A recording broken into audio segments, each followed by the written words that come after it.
قال النبي صلى الله تعالى عليه وسلم لا يؤمن أحدكم حتى أكون أحب إليه من والده وولده والناس أجمعين صدق الله مولانا العظيم وصدق رسوله النبي الكريم الأمين الرؤوف الرحيم إن الله وملائكته يصلون على النبي يا أيها الذين آمنوا صلوا عليه وسلموا تسلیما۔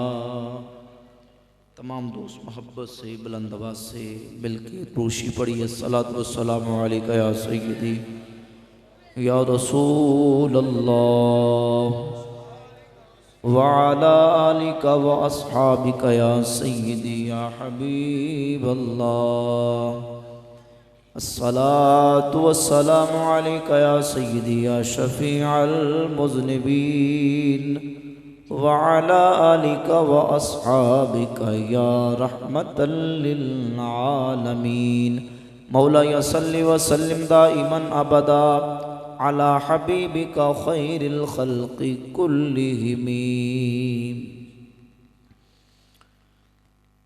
اللہ رب العالمین جل شانہ اما نوالہ و اتم برہانہ کی حمد و ثنا سرکار دو عالم نور مجسم شفیع معظم تاجدار انبیاء حبیب کبریا احمد مجتبی جناب حضرت محمد مصطفیٰ صلی اللہ تعالی علیہ وعلا آلہ واصحابہ وبارک وسلم کی بارگاہ اقدس میں درود و سلام کا ہدیہ پیش کرنے کے بعد سامعین و حاضرین برادران اسلام، اللہ رب العزت کے فضل و کرم توفیق و عنایت سے آج ہم اللہ کے اس گھر میں جمع ہو کر اللہ اور اس کے پیارے محبوب صلی اللہ علیہ وآلہ وسلم کا سنانے کے لیے جمع ہیں۔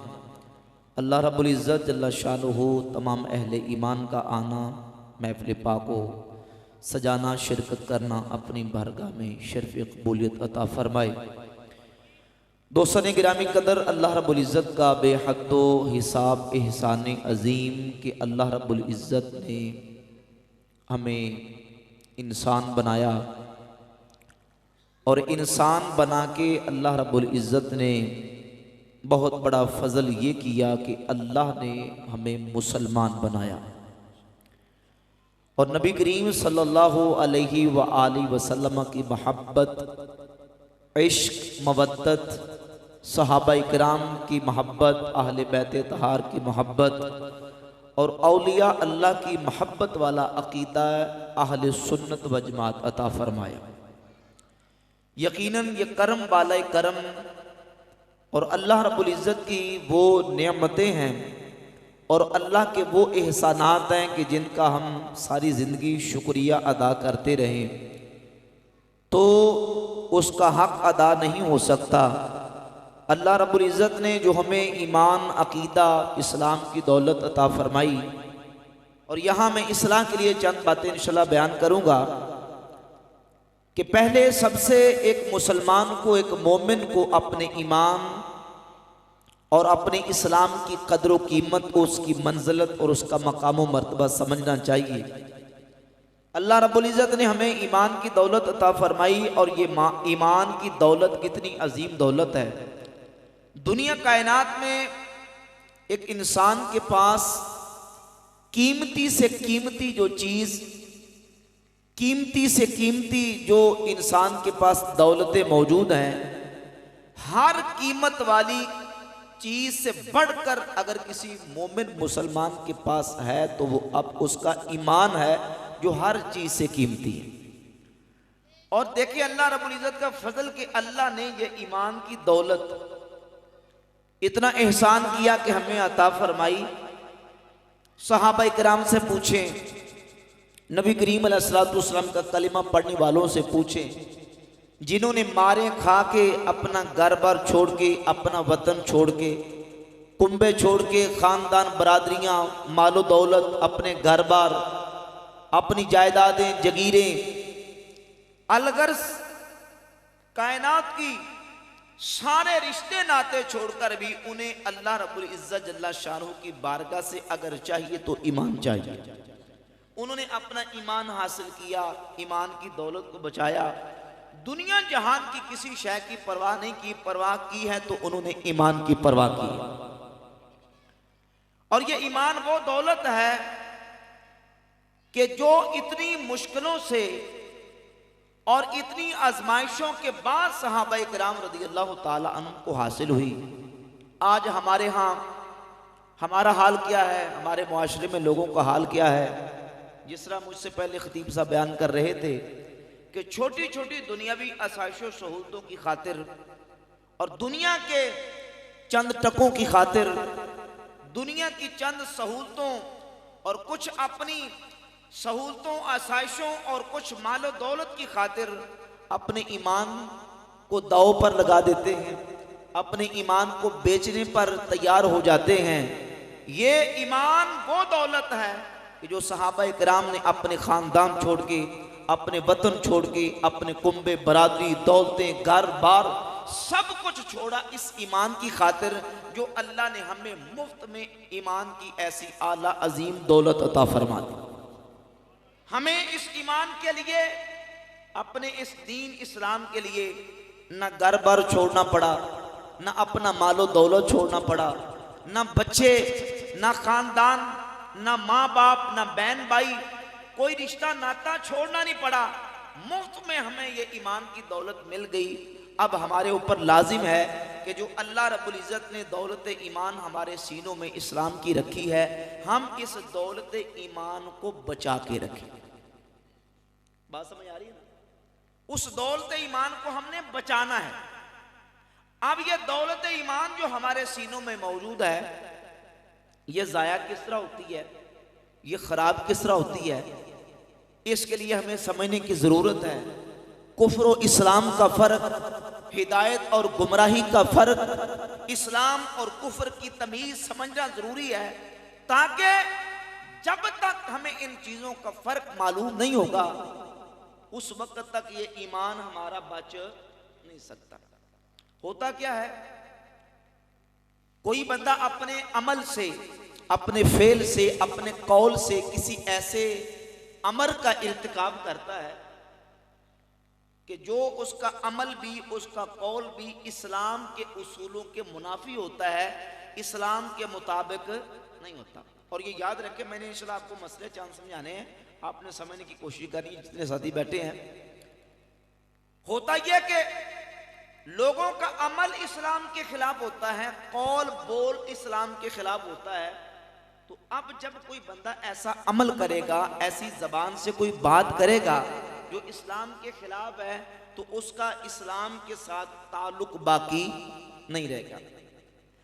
جو عالم ہے دین کا، جو مفتی ہے، جو دین کا رہنما رہبر ہے، اس کا کام یہ کہ اس نے بتانا ہوتا ہے کہ بھئی تم نے یہ کام کیا ہے اور تمہارا یہ عمل غلط ہے، اسلام کے خلاف ہے، لہذا تم نے یہ کام کیا ہے، اس سے تمہارا ایمان خراب ہو گیا. تو لوگ آگے سے پھر ہیلے بہانے کرتے ہیں، مذاق کرتے ہیں، ٹھٹھے کرتے ہیں اور طنزے کرتے ہیں کہ دیکھیں جی علماء کو تو کام یہ ہے، مولوی یہ لوگوں کو مسلمان کم بناتے ہیں اور لوگوں کو اسلام سے زیادہ نکالتے ہیں. حالانکہ حقیقت یہ ہے کہ عالم لوگوں کو اسلام سے نکالتا نہیں، کافر کرتا نہیں. ہاں کوئی بندہ اپنے عمل سے کافر ہوتا ہے تو عالم بتا دیتا ہے کہ یہ بندہ ہے کہ جو اپنے عمل سے کافر ہو چکا ہے. اب دیکھیں یہاں یہ بھی سمجھیں ایمان کی اہمیت کو اور ایمانی جو مسائل اور عقائد ہیں ان کی حساسیت کو، ان کی نزاکت کو سمجھیں. میری طرف دیکھیں، کوئی کافر آئے، کوئی غیر مسلم آئے، وہ کہتا میں اسلام لانا چاہتا ہوں، اسلام قبول کرنا چاہتا ہوں، تو کسی کافر کو اسلام قبول کرنے کے لیے اسلام کے دائرے کے اندر جتنی چیزیں ہیں ان ساری چیزوں کا ماننا ضروری ہے. جنہیں بیٹھے ہو سننے واسطے بیٹھے ہو، ٹھیک ہے، ہاں نہ کر کے جواب دینی ذرا. بھائی کوئی کافر آتا ہے اسلام، کوئی عیسائی آتا ہے، غیر مسلم آتا ہے، میں اسلام قبول کرنا چاہتا ہوں، تو غیر مسلم کو مسلمان ہونے کے لیے اسلام کے اندر جتنے عقیدے ہیں ضروریات دین کے، ان کو ماننا ضروری ہے. اگر وہ کہے کہ میں ساری اسلام کی تعلیمات کو مانتا ہوں لیکن میں نماز کو فرض نہیں سمجھوں گا، نماز کو میں نہیں مانتا باقی سب کو مانوں گا، تو وہ 999 باتیں مان لے ایک نہ مانے تو وہ مسلمان نہیں ہو سکتا. وہ کہے میں نماز بھی مانتا ہوں لیکن میں روزے کو فرض نہیں مانتا، تو بتائیں وہ مسلمان ہو جائے گا؟ نہیں ہوگا. تو ایک بات کا بھی اگر انکار کرتا ہے تو وہ 1000 باتوں کا اقرار کر لے، اگر ایک کو نہیں مانتا تو وہ مسلمان. اب یہ دیکھ لے کہ جو آیا تھا اس کو آنے کے لیے سب کو ماننا ضروری ہے، لیکن اگر اسلام سے کوئی جاتا ہے تو اس کو جاننے کے لیے سارے اسلام کا انکار ضروری نہیں، بلکہ اسلام کی ایک بات وہ جو ضروریات دین کے درجے کی ہے اس ایک بات کا انکار کر دے تو اس کا اسلام کے ساتھ تعلق باقی. بولے تعلق باقی. ابھی میرے سے پہلے خطیب صاحب جو بیان کر رہے تھے قادیانیوں کے حوالے سے، مرزیوں کے حوالے سے، ہمیں مسئلہ سمجھنا چاہیے، ہمیں اصل ایمان اور عقیدے کا مسئلہ سمجھنا چاہیے کہ ختم نبوت کا مسئلہ، نبی کریم علیہ السلام کے آخری نبی ہونے کا عقیدہ، یہ کتنا اہم عقیدہ ہے. ایک بندہ یہ کہے میں رسول اللہ کو رسول بھی مانتا ہوں، نبی بھی مانتا ہوں، باقی دین کی سب باتوں کو مانتا ہوں، لیکن وہ یہ کہے کہ میں اللہ کو وحدہ لا شریک نہیں مانتا، مجھے بتائیں وہ مسلمان ہو جائے گا؟ بولے مسلمان ہوگا؟ کیوں؟ اس لیے کہ اللہ کو وحدہ لا شریک ماننا یہ تو پہلا عقیدہ ہے. اگر وہ اس عقیدے کو نہیں مانتا تو اسلام کے 1000 عقیدے کو مان لے، وہ مسلمان ہو سکتا؟ اس کا اسلام کے ساتھ کوئی تعلق ہو سکتا؟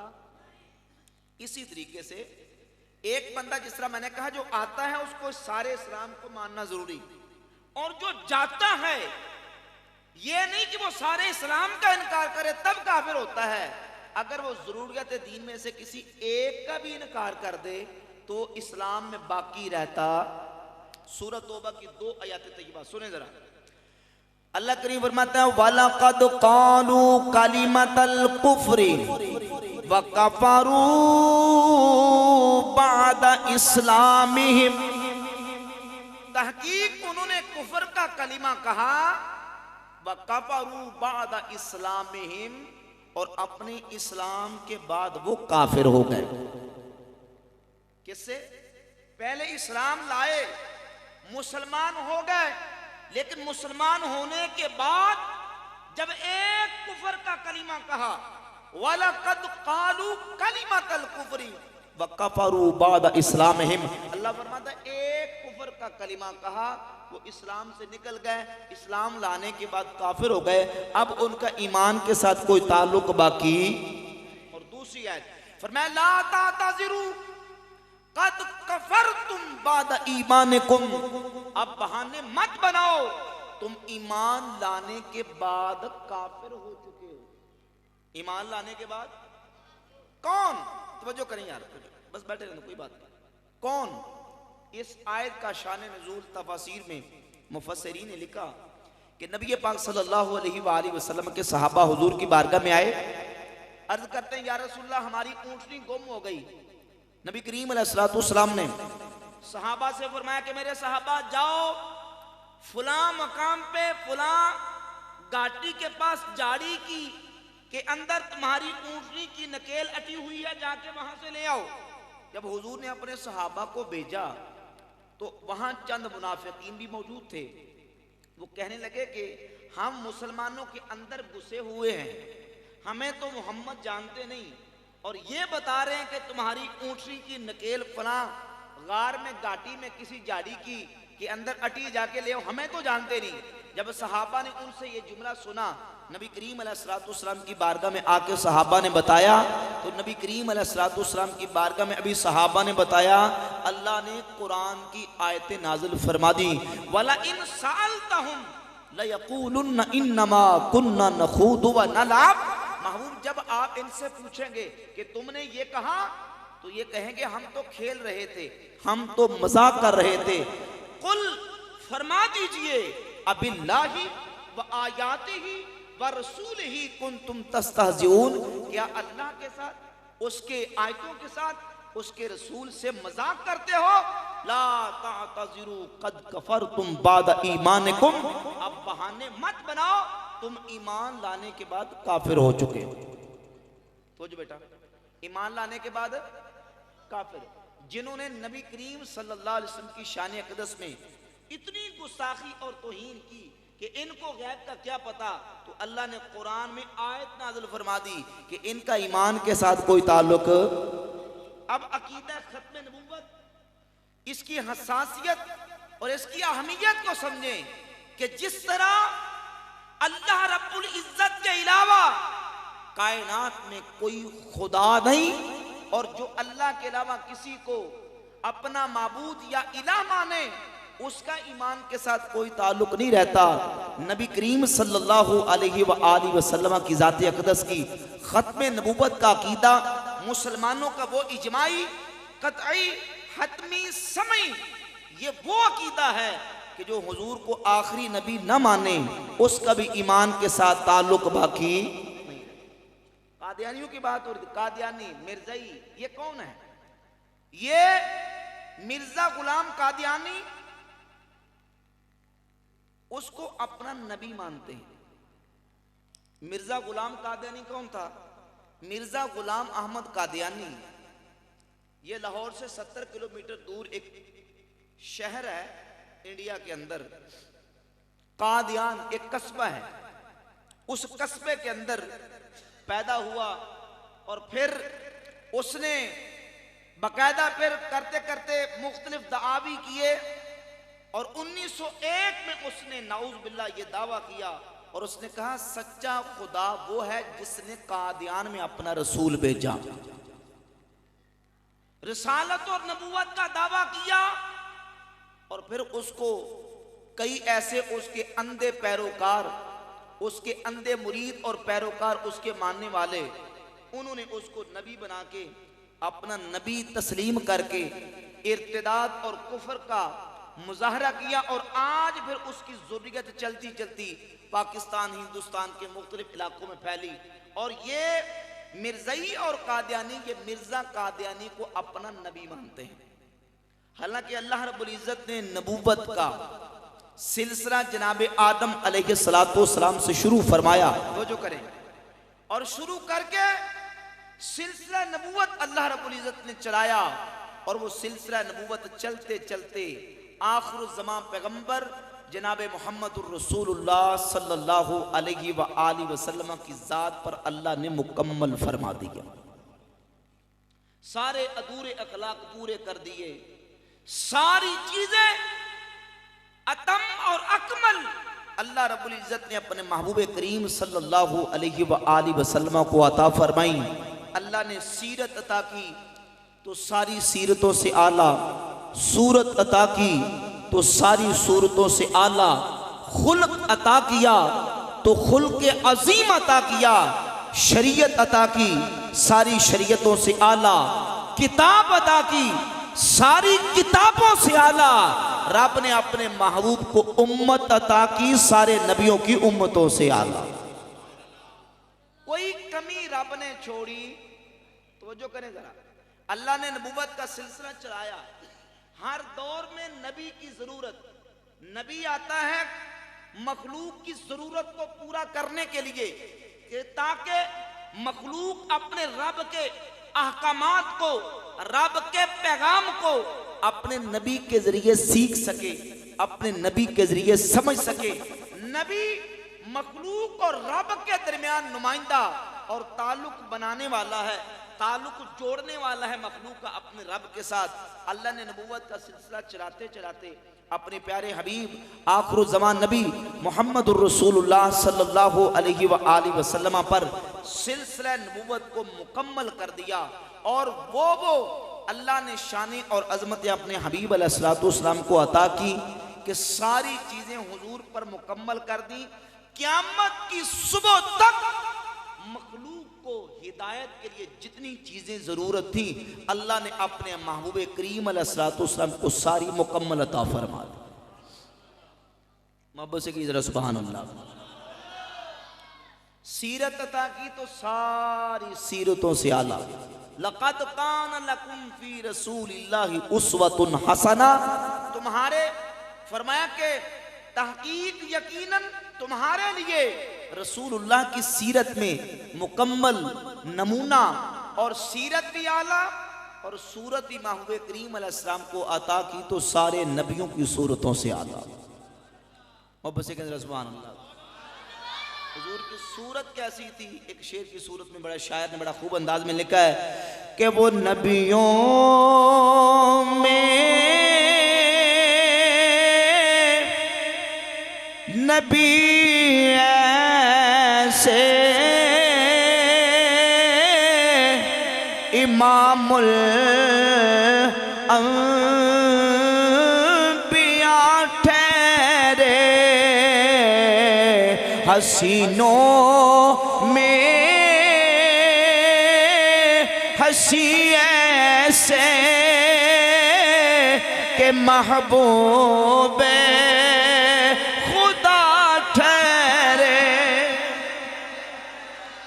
نہ سیرت میں کوئی کمی نہ صورت میں کوئی کمی. میرے نبی کی سیرت بھی اعلیٰ ہے, میرے مصطفیٰ کی صورت بھی اعلیٰ ہے. دیکھو اللہ نے انبیاء علیہ الصلوۃ والتسلیمات کو بھیجا. کوئی نبی کسی بستی کا, کوئی کسی علاقے کا, کوئی کسی گاؤں کا, کسی ملک کا نبی بن کے آیا. اللہ نے انبیاء کی نبوتوں کا تذکرہ کیا, لیکن جب ہمارے نبی کی عظمت, شان اور رسالت اور نبوت کا تذکرہ کیا تو کسی مقام پہ فرمایا لَقَدْ كَانَ لَكُمْ فِي رَسُولِ اللَّهِ اُسْوَةٌ حَسَنَةٌ. آمد مصطفیٰ اور حضور کی عظمتوں کا ذکر کرتے کسی مقام پہ فرمایا اِنَّا أَرْسَلْنَاكَ شَاهِدًا وَمُبَشِّرًا وَنَذِيرًا.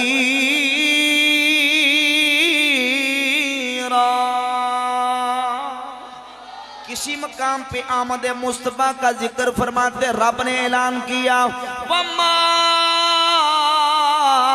أَرْسَلْنَاكَ إِلَّا كَافَّةً لِلنَّاسِ بَشِيرًا وَنَذِيرًا. اور حضور کی رحمت للعالمین کا ذکر کرتے فرمایا وَمَا أَرْسَلْنَاكَ إِلَّا رَحْمَةً لِلْعَالَمِينَ.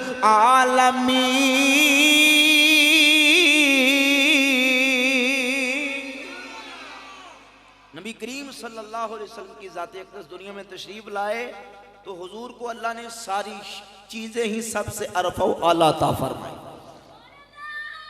اب کسی نبی کے آنے کی ضرورت, بولیں ضرورت, اللہ نے ساری ضرورتیں مخلوق کو جو چاہیے تھا اللہ نے اپنے مصطفیٰ پر ساری مکمل فرما دی. اب دیکھیں قادیانی مرزائی وہ کہتے ہیں کہ دیکھیں نبوت تو ایک رحمت ہے, نبوت تو ایک رحمت ہے اور اس کی رحمت کی تو مخلوق کو ہر حالت میں ہر وقت ضرورت ہے. توجہ کریں ذرا سمجھیں.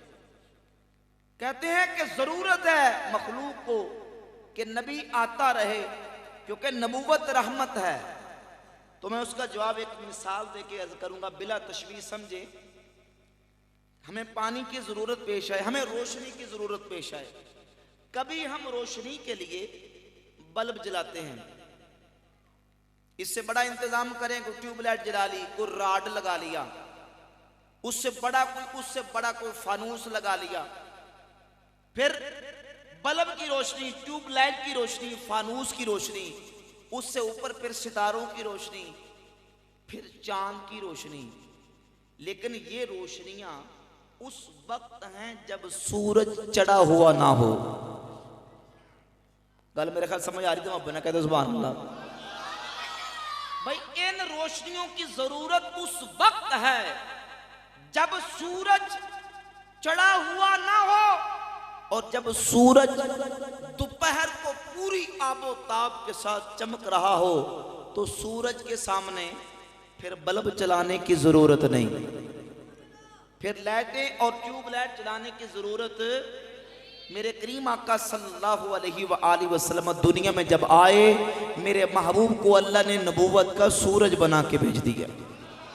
اب حضور کے بعد کسی نبی کے آنے کی ضرورت، بولے ضرورت.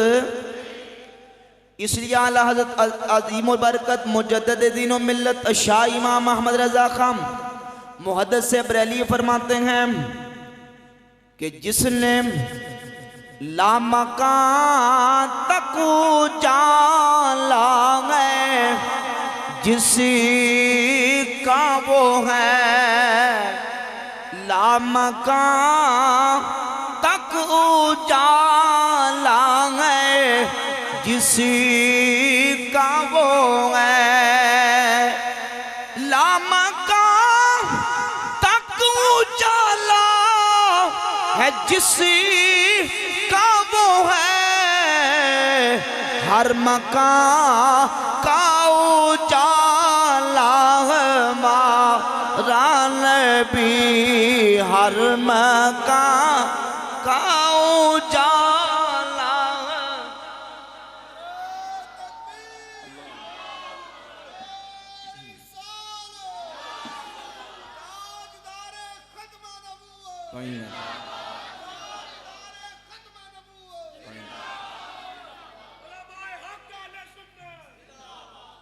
اللہ اکبر.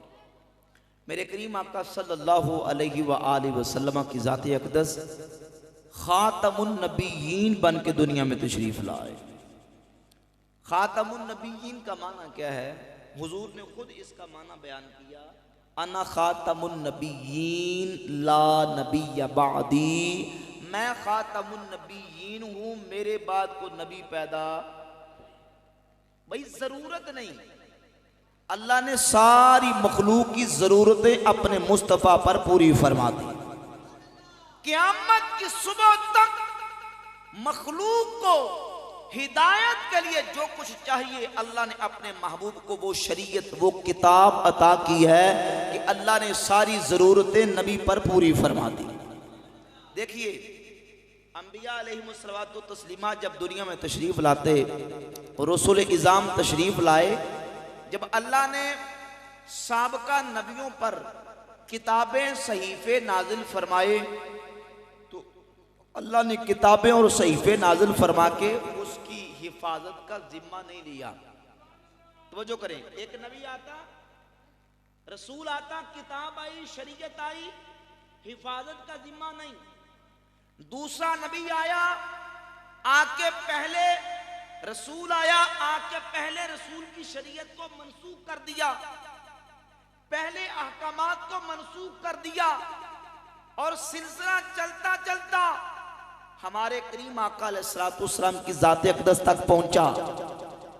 چونکہ نبیوں پر کتابیں صحیفے آئے، حفاظت کا ذمہ نہیں لیا گیا، شریعتیں منسوخ ہوتی رہیں، کیونکہ ابھی نبوت کا سلسلہ جاری و ساری ہے. لیکن جب سونے رب کے محبوب کی باری آئی، اللہ نے کتاب نازل فرما کے اعلان فرما دیا، اعلان کیا اِنَّا نَحْنُ نَزَّلْنَا الذِّكْرَ وَإِنَّا لَهُ لَحَافِظُونَ.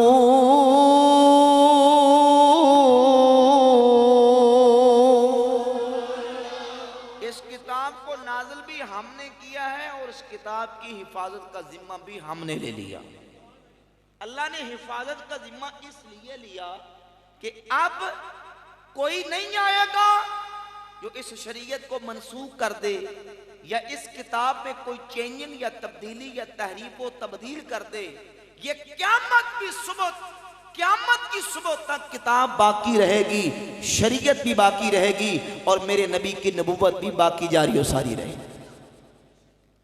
نبی کریم صلی اللہ علیہ وآلہ وسلم کی ذات اقدس کو اللہ نے خاتم النبیین بنایا۔ دیکھیے پانی کی ہمیں ضرورت پیش آئے تو ہم پانی کبھی ٹوٹی سے، کبھی نل سے پیتے ہیں، کبھی کھالے سے، کبھی نہر سے، کبھی دریا سے۔ توجہ کریں، اب نہر بھی پانی کے حاصل کرنے کا منبع، نل بھی، نہر بھی، چشمہ بھی، کھالا بھی، سب سے ہم پانی لیتے ہیں۔ لیکن جو بندہ سمندر کے کنارے کھڑا ہو، جو بندہ سمندر کے کنارے کھڑا ہو، پھر اسے نہر کے پانی کی حاجت، نہر کا پانی تو تھوڑا ہے، چشمے کا پانی تھوڑا ہے، اور سمندر کا پانی وہ بے حد و حساب پانی ہے۔ پھر وہاں جا کے پانی کی حاجت باقی نہیں رہتی۔ جب اللہ نے بلا تشبیہ اپنے محبوب کو رحمت کا سمندر بنا کے بھیج دیا، اب کسی نبی کی گنجائش ہی باقی نہیں رہ گئی۔ بات سمجھ آ رہی کہ نہیں آ رہی؟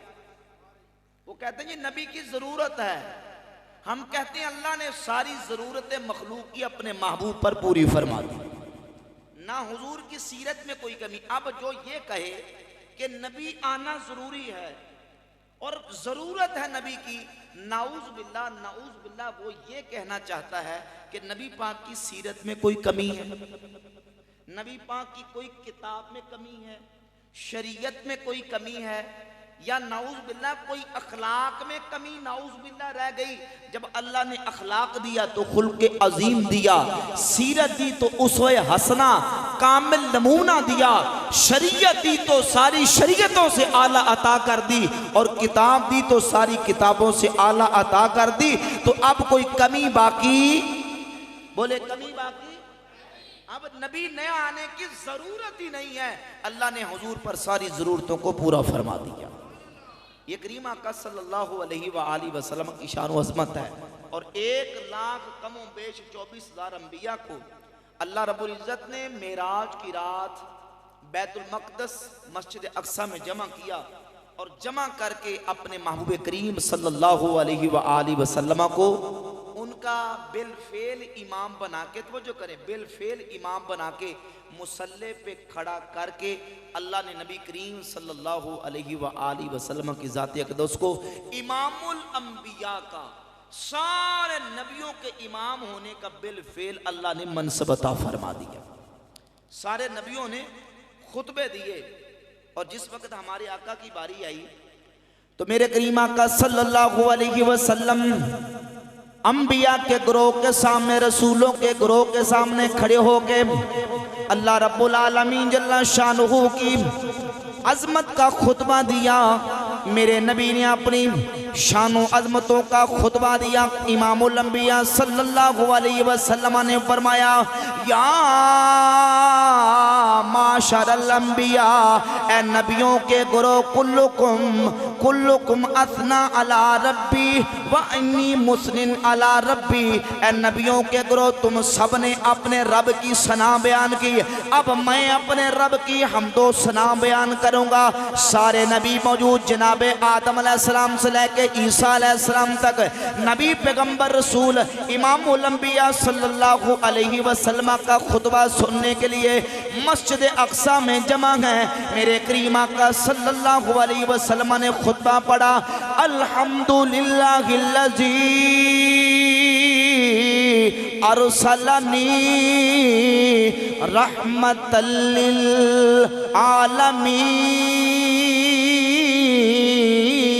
للعالمین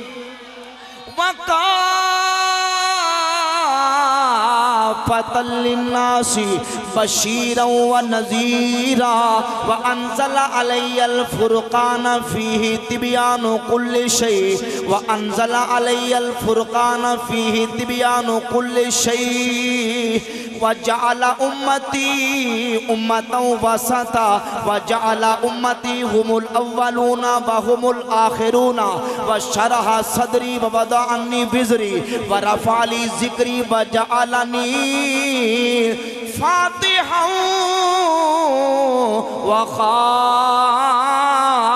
وخاتما۔ اے نبیوں رسولوں کے گروہ، میں وہ ہوں جس کو رب نے سارے جہانوں کے لیے رحمت بنا کے دنیا میں مبعوث فرما دیا۔ میں وہ ہوں اللہ نے جسے کتاب وہ دی ہے جس کتاب میں ہر چیز کا بیان اللہ نے رکھ دیا۔ میں وہ ہوں جسے اللہ نے وہ امت دی ہے جو امت وسط ہے، وہ اول بھی ہے آخر بھی ہے۔ اللہ نے میرے سینے کو کھول دیا، میرے بوجھ ہلکے کر دیے، اللہ نے میرے ذکر کو بلند کر دیا ہے، اللہ نے مجھے فاتح بھی بنایا ہے، سارے نبیوں کا خاتم بھی بنا دیا۔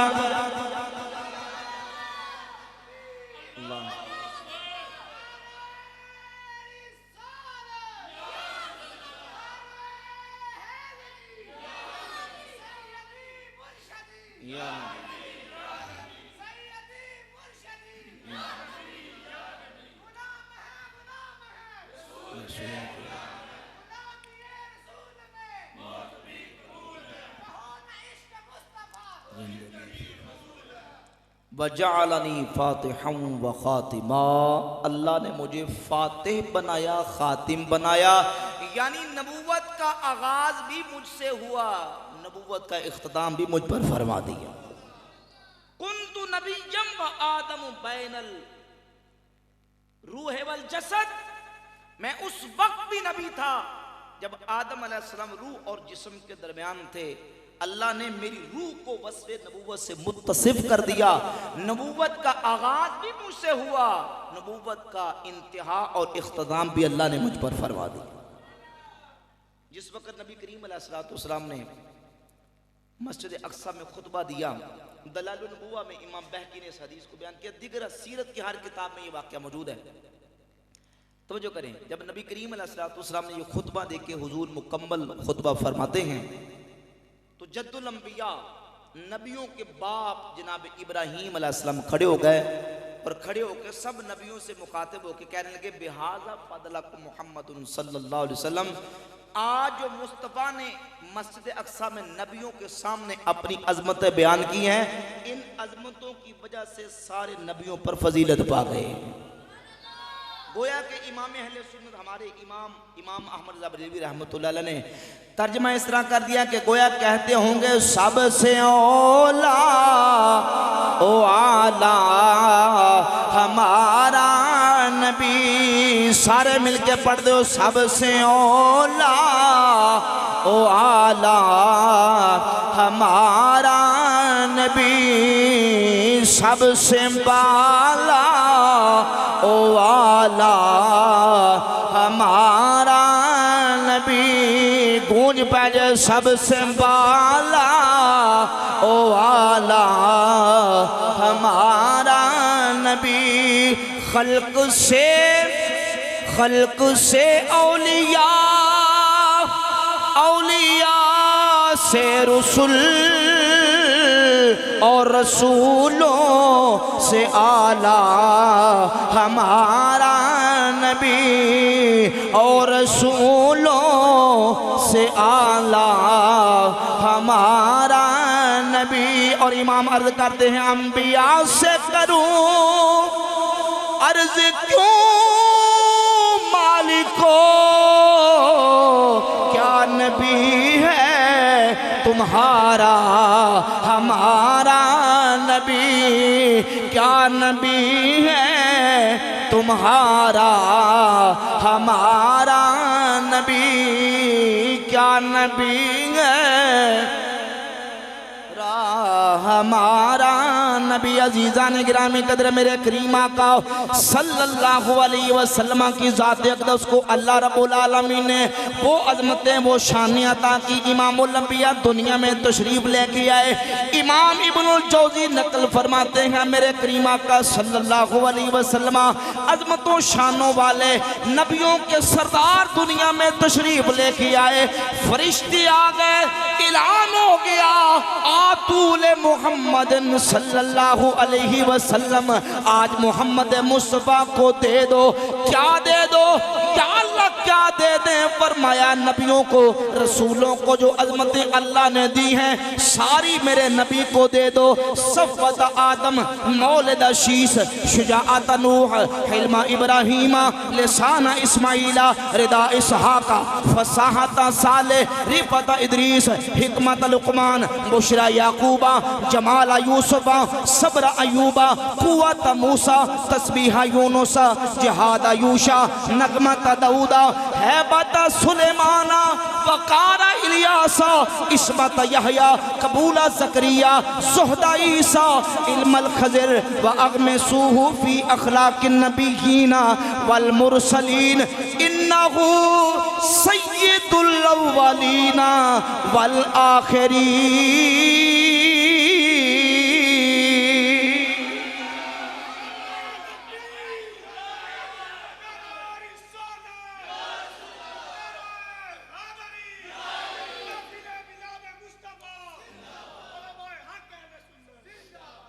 فرمایا جو آدم علیہ السلام سے لے کر عیسیٰ علیہ السلام تک نبیوں کو جو شانیں ملی ہیں ساری میرے محبوب کو دے دو.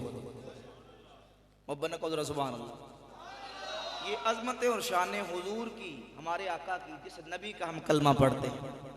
اتنی عظمتوں شانوں والے نبی کو چھوڑ کر کوئی جائے تو بتائیں اس کو کوئی ٹھکانہ مل سکتا ہے؟ اللہ اکبر. یہ تو دنیا میں حضور کی عظمتیں شانیں ہیں. آخری حدیث پر انشاءاللہ بعد مکمل کروں گا. کل قیامت کا دن ہوگا. میرے کریم آقا صلی اللہ علیہ وآلہ وسلم فرماتے ہیں یوضع للانبیاء منابر من ذہب. مصدرک حاکم امام حاکم حدیث لے کے آئے. کل قیامت کا دن ہوگا, سارے نبی میدان محشر میں جمع ہوں گے. اللہ نبیوں کے لیے سونے کے ممبر بچھا دے گا. بس آخری حدیث ہے, توجہ محبت نہ سننی تسی. نبیوں کے لیے رب سونے کے ممبر بچھا دے گا. یجلسون علیہا, آدم علیہ السلام سے لے کر جناب عیسیٰ علیہ السلام تک سارے نبی اپنے اپنے ممبروں پہ بیٹھ جائیں گے. حضور فرماتے لا اجلس علیہ, پر میں میدان محشر میں اپنے ممبر پر نہیں بیٹھوں گا. سبحان اللہ. کو ذرا یاد فرمایا لا اجلس علیہ قائما بین یدی ربی, میں اپنے رب کی بارگاہ میں کھڑا رہوں گا, نہیں بیٹھوں گا. کس لیے نہیں بیٹھوں گا؟ مخافت ان یبعث بی الی الجنہ ویبقى امتی من بعدی, میں اس ڈر سے نہیں بیٹھوں گا کہیں اللہ مجھے جنت میں بھیج کے پیچھے میری امت کو چھوڑ نہ دے. میں رب العالمین کی بارگاہ میں کھڑا رہوں گا. صحیح بخاری کی حدیث دوسری ساتھ ملا لیں, بلکہ دوسری حدیث میں میرے کریم آقا علیہ السلام فرماتے ہیں میں رب کی بارگاہ میں سجدہ کروں گا, اتنا طویل اور لمبا سجدہ کروں گا. اللہ فرمائے گا ارفع راسک سل توتا وشفا تشفا. حبیب پیارے اپنا سر مقدس اٹھائیے, مانگیے جو مانگے گے دیا جائے گا, جس کی شفاعت کریں گے آج قبول کی جائے گی. میں رب کی بارگاہ میں جب سجدے سے سر اٹھاؤں گا اللہ فرمائے گا ماذا تریدو ان اسنا بے امت کا. حبیب پیارے کیا چاہتے ہو, آج میں تمہاری امت کے بارے میں کیا فیصلہ کروں؟ میں اللہ کی بارگاہ میں عرض کروں گا رب اجل حسابہم, یا اللہ 50,000 سال کا اتنا لمبا دن میری امت پہ بڑا گرا اور باری ہے, یا اللہ آج میری امت کا حساب جلدی جلدی فرما دے. منہم من یدخل الجنت برحمت اللہ، حبیب فرماتے ہیں کچھ میرے غلام وہ ہیں جو رب کی رحمت سے جنت میں جائیں گے، منہم من یدخل الجنت بشفاعتی، اور کچھ وہ غلام ہوں گے جن کو میں رب سے جنت لے کے دوں، منہم من یدخل الجنت بشفاعتی۔ حضور فرماتے ہیں کچھ وہ غلام ہوں گے جن کو رب سے جنت، توجہ کریں حضور کی شان عظمت، جس سونے نبی کا امام الانبیاء کا کلمہ پڑھتے ہیں، میرے کریم آقا علیہ السلام فرماتے ہیں، صحیح بخاری صحیح مسلم کی حدیث ہے، فرماتے ہیں ساری مخلوق خدا آدم علیہ السلام سے ہوتی ہوئی جب میرے پاس پہنچے گی، جب کہ آج بڑا کڑا دن ہے، بڑا کڑا وقت ہے، اپنے رب سے ہماری شفاعت کر دیجئے، تو میں کہوں گا انا لہا انا لہا، ہاں میں تو تمہارا انتظار کر رہا تھا، میں اس کے لیے ہوں، آج میں ہوں جس کو مقام محمود پہ کھڑا کیا جائے گا۔ اور امام الانبیاء صلی اللہ علیہ وسلم فرماتے، صحیح مسلم کی حدیث ہے، حضور فرماتے یرغب الی الخلق کلہ حتی ابراہیم، یہ ابراہیم بہت بڑے عظیم المرتبت نبی ہیں، رسول ہیں، جن کو خلیل اللہ کا اللہ نے مقام عطا فرمایا۔ حضور فرماتے ہیں ساری مخلوق میدان محشر میں میری طرف دیکھ رہی ہوگی، میری طرف متوجہ ہوگی، یرغب الی الخلق کلہم حتی ابراہیم، صحیح مسلم کی حدیث، ساری مخلوق میری طرف راغب ہوگی، توجہ کر رہی ہوگی، حتیٰ کہ جناب ابراہیم بھی میری طرف دیکھ رہے ہوگے۔ اعلیٰ حضرت عظیم البرکت الشاہ امام احمد رضا خان محدث بریلی رحمت اللہ علیہ نے بڑا خوب لکھا، آپ فرماتے ہیں وہ جہنم میں گیا جو ان سے مستغنی ہوا، یار اتنا پیارا شعر ہے، وہ بنا کر سبحان اللہ، کیونکہ جہاں حضور کی ختم نبوت کا ذکر ہے وہاں حضور کی عظمت و شفاعت کا ذکر بھی ہے۔ کئی وہ جو ختم نبوت کے منکر ہیں، کئی وہ جو نبیوں کے مقام اور شفاعت کے منکر ہیں۔ سنی اللہ کے فضل و کرم سے ختم نبوت کا بھی عقیدہ رکھتا ہے، شفاعت مصطفیٰ کا بھی عقیدہ رکھتا ہے۔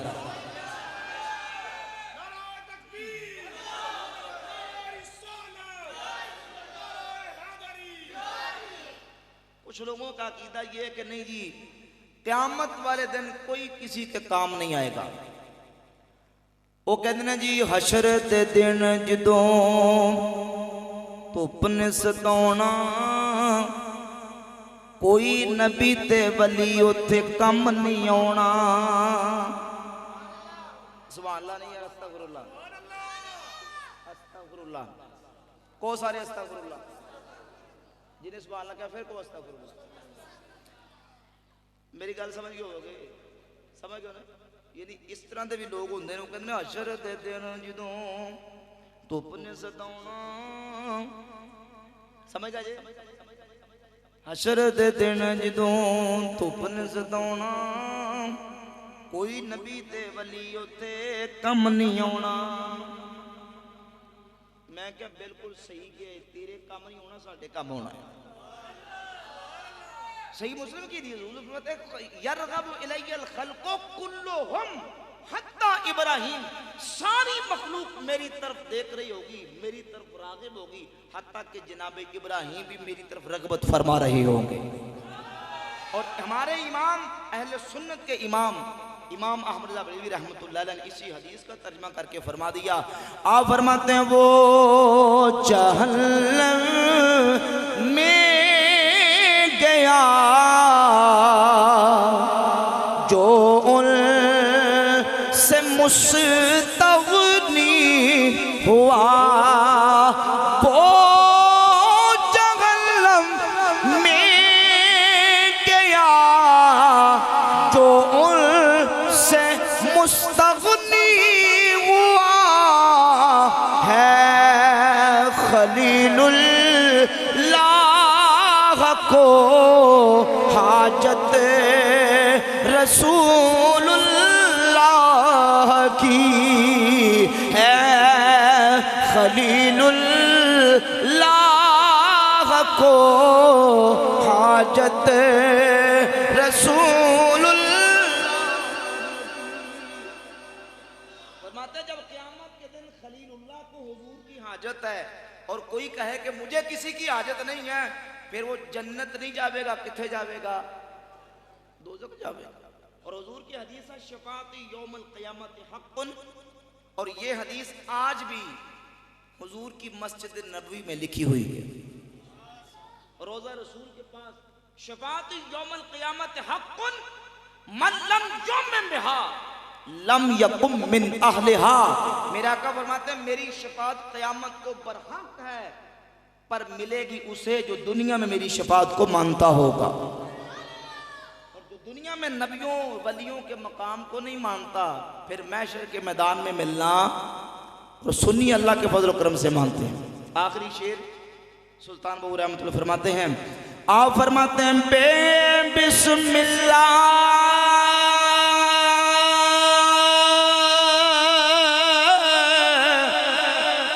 اسم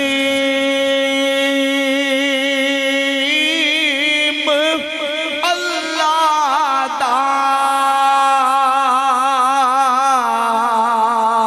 تے ایوی کہنا پارا ہوں نال شفاعت سرور عالم چھٹ سی عالم سارا ہوں حدوں بے حد درود نبی تے جلدہ کل سارا ہوں میں قربانی اونا تو پاہو جنوں ملیا نبی سہارا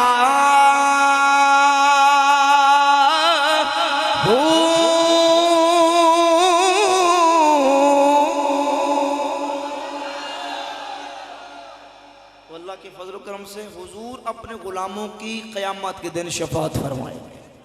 دوستان گرامی قدر، حضور کی ختم نبوت کا عقیدہ یہ مسلمانوں کا وہ عقیدہ ہے کہ جو اس عقیدے سے دائیں بائیں ہوا اس کا ایمان کے ساتھ کوئی تعلق رہ سکتا؟ بولے تعلق رہ سکتا؟ اور یاد رکھیں نبی کریم علیہ السلام کی ذات اقدس کے ساتھ محبت کا تقاضا بھی یہ ہے۔ محبت ڈیمانڈ اور مطالبہ کرتی ہے کہ جب کسی کو محبوب سے محبت ہوتی ہے تو پھر محبت یہ چاہتی ہے۔ مولا علی فرماتے ہیں الاعداء ثلاثۃ، بندے کے دشمن تین ہوتے ہیں۔ کتنے ہوتے ہیں؟ یہ بات پلے باندھ لے، کتنے دشمن ہوتے ہیں؟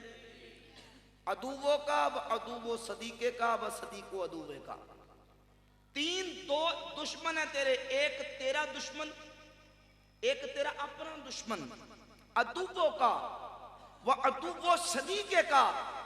تیرا دشمن بھی تیرا دشمن، تیرے دوست کا دشمن بھی تیرا، بولے تیرا، و صدیق و عدوے کا، اور تیرے دشمن کا دوست بھی تیرا دشمن۔ گل سمجھ آ رہی ہے؟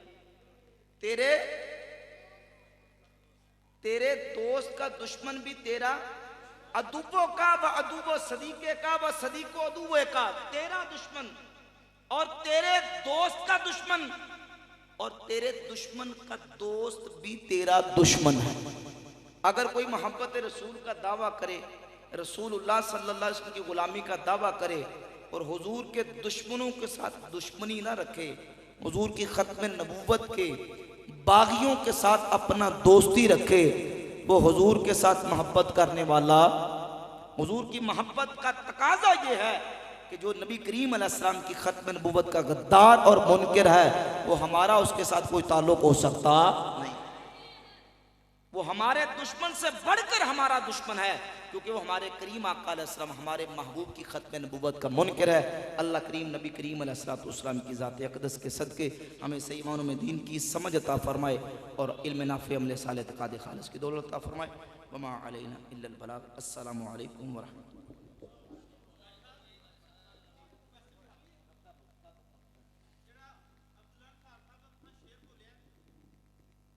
جی جی ہاں جی اگے دس دیو، کوئی دسو دسو دسو۔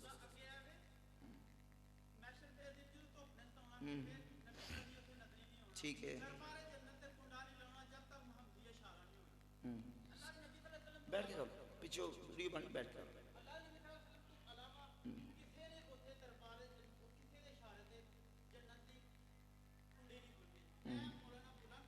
میں نے پتا کہ شعر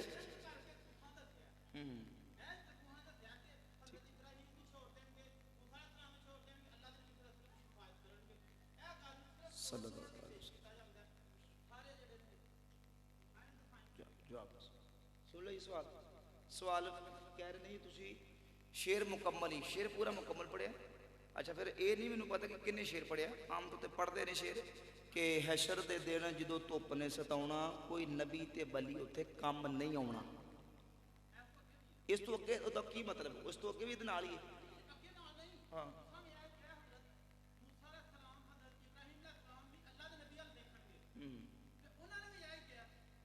دیکھو نا جی گل کسے نبی تے ولی اتنے کام نہیں ہونا۔ ہوں اس شعر نو تسی لکھ دو کہ نبی کریم علیہ السلام دی ایک شفاعت کبریٰ، توجہ کرو، ایک ہے حضور دی شفاعت کبریٰ کہ اللہ مقام محمود نبی کریم علیہ السلام نو عطا فرمائے گا۔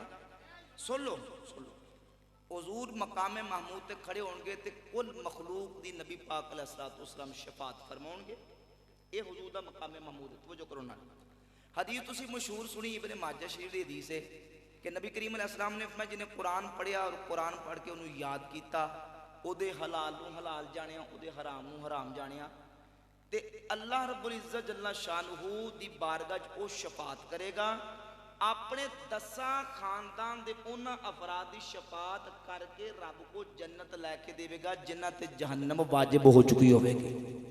حافظ قرآن کام آیا؟ کام آیا؟ حافظ قرآن بھی کام آئے گا، عالم دین بھی کام آئے گا، اولیاء اللہ بھی کام آؤں گے، صحابہ اکرام بھی کام آؤں گے۔ سنو نا پھر گل سن لو، ہمت پیدا کرو سنن دی، مادہ پیدا کرو سنن دا۔ تو یہ سوال کرا تھا کام ختم ہو گیا، ہوں جواب دینا میرا کام۔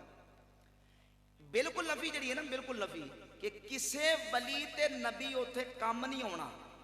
بھائی نبیاں ولیاں نے کام آنا ہے، جیڑا مقام سرکار دا شفاعت کبریٰ مقام محمود اے حضور دا حصہ ہے۔ اس مقام محمود دے ہوتے صرف نبی کریم علیہ السلام کھڑے ہون گے، حضور تو علاوہ کسے دا او مقام نہیں۔ سن لو نا، یہ نہیں گل ہے نا، باقی شفاعت دے مرتبے، باقی شفاعت ولی بھی کرنگے، باقی نبی بھی کرنگے، صحابہ کرام رضی اللہ تعالیٰ سرکار دی حدیث صحیح حدیث ہے سنت دارمی کے اندر کہ میری امت دا ایک کلا فرد او ہوئے گا کہ سیدنا عثمان غنی دے بارے ایک حدیث ہے کہ فرمایا کہ کلے عثمان غنی دی شفاعت اللہ امت 70,000 لوکاں دے بارے قبول فرمائے گا۔ ایک بندہ، ایک اللہ دا ولی جناب او لوکاں دے مسلماناں دے مومنین دے کام آوے گا۔ تو انبیاء اور اولیاء، علماء، قرآن دے حافظ، قرآن دے قاری، انہاں دی شفاعت بھی اللہ رب العزت قبول فرمائے گا، لیکن انہاں دی شفاعت شفاعت کبریٰ نہیں۔ شفاعت کبریٰ صرف نبی کریم علیہ السلام اللہ رب العزت مقام محمود عطا کرے گا۔ تے اس جملے کے اندر بالکل صراحتاً نبی ہے کہ کسے حشر دے دن جدو دھپ نے ستاؤنا کسے نبی تے ولی کام نہیں ہونا۔ آنا کیوں نہیں ہونا؟ نبی بھی کام ہون گے، ولی بھی کام ہون گے، بھائی نبی بھی کام ہون گے، ولی بھی کام ہون گے۔ پھر وہی گل میں تیرے سامنے حدیث پڑھ کے سنا رہے ہیں، حدیثیں سنا رہے ہیں تیرے سامنے، حدیثاں ہاں حوالہ مانگو نا تسی، حوالہ میں ایک دنوں حدیث ہے وہ سنا دینا۔ سنن نسائی صحیح حدیث ہے، اگر کونے کٹ کے دکھا دینا۔ سنن نسائی حدیث ہے، نبی پاک علیہ السلام نے فرمایا ما مجادلۃ احدکم فی الحق یکون فی الدنیا باشد مجادلۃ من المؤمنین لربہم فی اخوانہم الذین ادخلوا النار. فرمایا قیامت دا دن ہوئے گا، اے ساڈی عام مسلمانہ مومنین دی گل ہے جنہوں اللہ جنت عطا فرمائے گا. فرمایا کہ جویں ایک دوجے نال تسی دنیا دے اندر مجادلہ کردے ہو نا، یعنی محبت نال جھگڑدے ہو کسے دے نال، مومن قیامت نو اللہ رب العزت نال اس تو زیادہ ود کے رب دی بارگاہ جھگڑا کرے گا. سنے نسائی دی صحیح حدیث ہے، جھگڑا کرے گا اور کرے گا یا رب العالمین ساڈے بھائی سن، تو انہاں نو جہنم چ داخل کر دیتا ہے، یا اللہ میرے دوست سن، میرے بھائی سن، انہاں نو جہنم داخل کرتا. اللہ تعالیٰ فرمائے گا کہ اے مومن بندے جا، اور جیڑا تیرا بھائی جہنم دے اندر ہے جنوں تو پہچاندا ہے انہوں جہنم چو کڈ کے جنت چ واپس لے آ. او جان کے جہنم چو کڈ کے لے کے ہون گے، کہن گے یا اللہ لے آندا. اللہ فرمایا پھر جاؤ جاؤ جنوں پہچان دے جیڑا جنوں جہنم دی آگ جدی ٹھوٹی تاکہ انہوں میں لاؤ، حتیٰ کہ کردہ کردہ بار بار اللہ بھیجے گا، بار بار بھیجے گا، حتیٰ کہ کہے گا جے دے دل چ رائی دے دانے دے برابر بھی ایمان ہے نا، جاؤ انہوں بھی جہنم چو کٹ کے جنت چ لاؤ. صحیح حدیث ہے سنی نسائی دی کہ نبی پاک علیہ السلام خود فرماتے ہیں کہ امت دے مومنین بھی اپنے مومنین واسطے جڑے جہنم جا چکے ہوں گے رب دی بارگاہ چ شفاعت کرن گے، اللہ انہاں دی شفاعت کو قبول فرمائے گا. تو مومنین دی شفاعت بھی قبول ہوے گی. اور مشکات دے کتاب الشفاعت دے اندر شفاعت والے باب ایک اور حدیث ہے کہ یصف اہل النار فیمر بہم الرجل من اہل الجنہ. جدو جہنمی دوزخ دے لین بنا کے کھڑے ہوں گے، سوا بنا کے، تے انہاں دے لاگوں دی ایک مومن گزرے گا، تے او جہنمی کہے گا کہ تو مینوں نہیں جاندا، انا الذی وہبت لک بدوا، انا الذی وہبت لک شربتا، میں تینوں دنیا تے ایک دفعہ پانی پلایا سی، ایک دفعہ تینوں دنیا تے وضو کروایا سی. او مومن جنتی اللہ نو کہے گا یا اللہ اے بندے نے مینوں دنیا تے پانی پلایا سی، انہیں مینوں دنیا تے وضو کروایا سی. اللہ فرمائے گا جا اینو جہنم چو اینو کڈ کے لایا، اور او دی شفاعت نہ اللہ اونوں جنت چ داخلہ عطا فرمائے گا. کوئی ایک دو حدیثاں نے، 20 حدیثاں نے، بلکہ تواتر دے درجے تواتر مانوی تے حدیث موجود نے. اور اہل سنت دا اجماعی عقیدہ ہے کہ انبیاء اور اولیاء دی شفاعت قیامت پر حق ہے.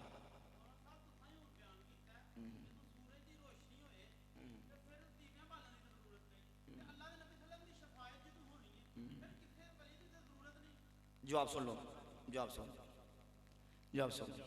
جواب ادائی یاد پہلے سوال ہے کہ نبی پاک صلی اللہ علیہ وآلہ وسلم دی شفاعت ہونی ہے تے کیوں ہونی ہے؟ اس سرکار نو شفاعت اللہ نے اذن کیوں دینا ہے؟ کیوں؟ اس واسطے کہ اللہ تعالیٰ نے اپنے محبوب دی قیامت نو عظمت شان دکھاؤنی ہے. شان دکھاؤنی ہے کہ اے دیکھو میرے محبوب دی شان. نبی پاک علیہ السلام دی شفاعت کبریٰ اللہ نے محبوب دی مخلوق نو شان دکھاؤنی ہے. جس طرح سرکار دی شان دکھاؤنی ہے تے سرکار دے غلاماں دی بھی شان دکھاؤنی ہے. ہن امت اولیاء یا باقی انبیاء جڑے نے انہاں دی کولوں شفاعت دا جڑا اذن انہاں نو ہوے گا، انہاں دی شان، انہاں دا مقام، انہاں دا مرتبہ مخلوق نو دکھاؤن واسطے کہ دیکھو اے میرے نبی نے، اے شہید نے، اے علماء نے، اے قرآن دے قاری نے، اے قرآن دے حافظ نے، اے میرے ولی نے، اے صالحین نے. انہاں نو میں اذن اے دے رہا ہے کہ اے کلے جنت نہیں جا رہے بلکہ سینکڑوں لوکاں دی شفاعت کر کے اج اپنے نال جنت لے کے جا رہے ہیں. یار عام مشہور حدیث تسی سنی ہے نا، ہر بندہ جانتا ہے کہ جڑا قرآن دا حافظ بچہ ہے کنے بندے دی شفاعت کرتا ہے؟ نہیں سنی کدی حدیث؟ 10 دی شفاعت کرے گا نا، یعنی 10 انہاں دی کرے گا کہ جنہاں تے جہنم واجب ہو چکی ہے. کلہم قد استوجب النار، جنہاں تے جہنم واجب ہو چکی ہے سب دے سب 10 انہاں دی شفاعت کر کے وہ قرآن دا حافظ انہاں جہنمیاں نو جنت لے کے جاوے گا. کیوں؟ اس واسطے کہ اللہ نے دکھاؤنا ہے کہ جن نے میرے قرآن نہ دنیا تے اپنا تعلق جوڑیا ہے، میں انہوں قیامت نو ایک مرتبہ عطا کر رہے ہیں کہ وہ کلہ نہیں جا رہا، 10 جہنمیاں نو جنت لے کے جا رہے ہیں. میرا خیال پوری ہو گئی گل جزاک